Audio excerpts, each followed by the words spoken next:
BRS అధినేత మాజీ CM KCR కు కాళేశ్వరం కమిషన్ నోటీసులు ఇవ్వడంపై తెలంగాణ జాగృతి ఆధ్వర్యంలో ఇందిరా పార్క్ వద్ద మహాధర్మ కార్యక్రమం చేపట్టారు. కవిత ఇప్పుడు లైవ్ చూద్దాం. ప్రజల కోసం పనిచేస్తలేదు, కమిషన్ల కోసం కాంట్రాక్టర్ల కోసం మాత్రమే పనిచేస్తున్నది. నిజంగా తెలంగాణ పౌరుషం చూపించాల్సినటువంటి సమయం వచ్చింది. రేవంత్ రెడ్డి గారిని కాంగ్రెస్ ప్రభుత్వాన్ని నిలదీయాల్సినటువంటి సమయం వచ్చింది. మీరు కేసీఆర్ గారికి నోటీస్ ఇచ్చే ముందు 90% పంప్ హౌజులు కట్టినటువంటి కాంట్రాక్టర్ని ఎందుకు ఇడిచిపెట్టినరో ప్రజలకు చెప్పాల్సినటువంటి అవసరం ఉన్నది. అంటే ఇది కేవలం కుట్ర అన్న విషయం ప్రజలకు అర్థమవుతుందన్న సందర్భాన్ని తెలియజేస్తూ, మరి కాంగ్రెస్ పార్టీ ఇట్లా తెలంగాణకు ద్రోహం చేస్తుంటే బీజేపీ పార్టీ ఏం చేస్తుంది? ఎందుకు ఇప్పుడు వాళ్ళ పరిస్థితి ఏంటిది? చంద్రబాబు నాయుడు మీద ఆధారపడే కేంద్రంలో వాళ్ళు అధికారంలో ఉన్నారు. అందుకని చంద్రబాబు నాయుడు గారు తెలంగాణకు ద్రోహం చేసి జలదోపిడీ చేసుకుంటుంటే కూడా కిషన్ రెడ్డి గారు ఒక్క మాట మాట్లాడరు, బండి సంజయ్ గారు ఒక్క మాట మాట్లాడరు. 8 మంది ఎంపీలను గెలిపించి 8 మంది ఎమ్మెల్యేలను గెలిపిస్తే 8 రూపాయలు కూడా మనకు బడ్జెట్ లేకపోతే మాట్లాడేటటువంటి ధైర్యం లేదు.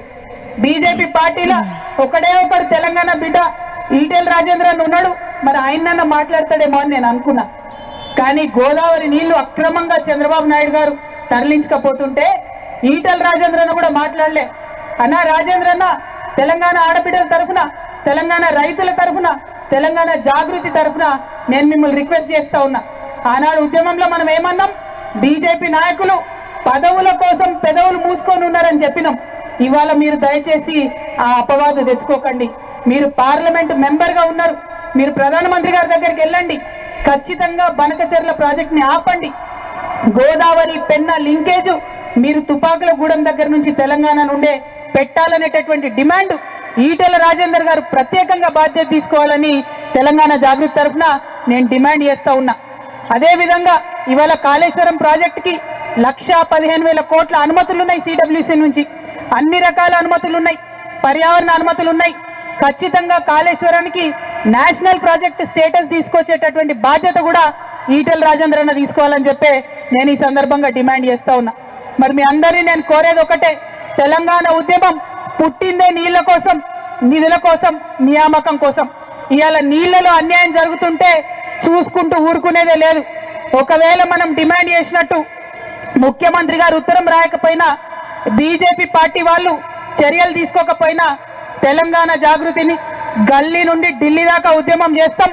మన గోదావరి నీటిలో మనకు రావాల్సిన 1000 టీఎంసీలు వచ్చేంత వరకు ఒక్క బొట్టు కూడా బనకచెర్లకు తరలిపోకుండా ఉద్యమాలు చేస్తామని ఈ సందర్భంగా తెలియజేస్తూ, మరి ఇక్కడికి పెద్ద ఎత్తున వచ్చినటువంటి నాయకులకు అందరికి కూడా మనస్ఫూర్తిగా ఉద్యమాభివందనాలు తెలియజేస్తా ఉన్నాను.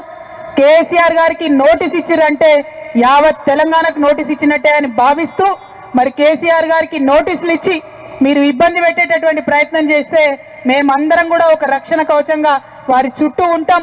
కేసీఆర్ గారి మీద ఈగ వాళ్ళతో కూడా ఊరుకోమని చెప్పినాం. ఖచ్చితంగా అదే పదునైనటువంటి స్వరం వినిపిస్తామని ఈ సందర్భంగా తెలియజేస్తూ, మరి నీళ్ళు ఇచ్చిన కేసీఆర్ కి నోటీసులు ఇవ్వడం అంటే నిజంగా సిగ్గుపడాల్సినటువంటి సందర్భం. మళ్ళొక్కసారి చెప్తా ఉన్నాం, ఖబర్దార్ కాంగ్రెస్ నాయకులారా, ఖబర్దార్ ఖబర్దార్. జై తెలంగాణ, జై కేసీఆర్, జై జాగృతి, జై తెలంగాణ.